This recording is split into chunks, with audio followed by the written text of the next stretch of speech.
You've got an interesting presentation on decumulation, a scary one as well. It's not something that we think a lot about. It's a critical question when you start to pass these years and therefore you decumulate. It's supposed to be a good time. Can we just give us an overview on that? Bill Sharpe, the founder of the Sharpe ratio and Nobel Prize winner, he said that this decumulation problem is the hardest and nastiest problem in finance.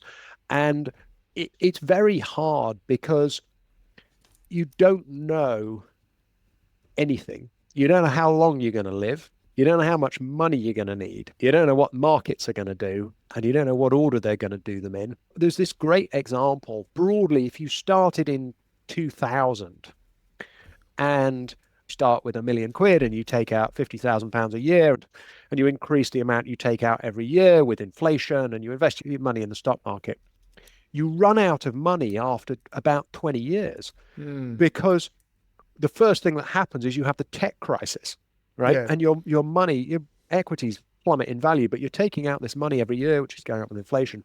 And then you sort of recover a bit for a couple of years. And then you have the global financial crisis. And so then you really hurt. And then by like 2012, like markets do fine from 2012 to 2024, 2025. Markets have been great, but it's too late because you've already suffered the loss. But if you'd started in 2023 and run time backwards, by after 23 years, you'd still have the £1 million you started with, even having taken all that income, because the returns just happened in a different way. And so this kind of sequencing risk really, really matters. And so then you've got to go and find assets that have the right characteristics of relatively stable value and relatively high income. You don't need the best total returns. You just need stable returns. And so that points you towards different sorts of asset classes. For example, income-paying equities, equity strategies that use guarantees to prevent really big drawdowns, like structured type guarantees, credit assets that pay high stable values, asset-backed securities, CLOs, things like this, right? You've got all of these asset classes that have those characteristics. Those asset classes aren't available to retail investors in their traditional pensions.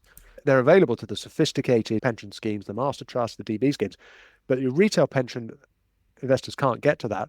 And then the other problem the retail investors have is most of the funds that they use pay withholding tax in the fund.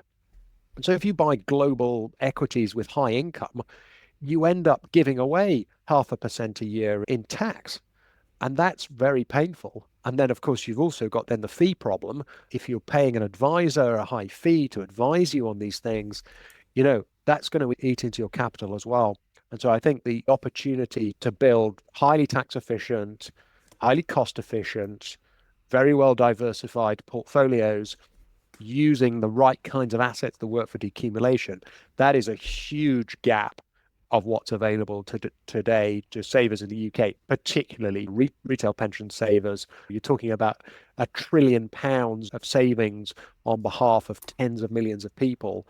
And like the solutions just aren't there, and the advice structure isn't there to deliver it. So it's a real challenge for individuals, and it's a real opportunity for the industry to evolve what they're doing and bring much better solutions to market.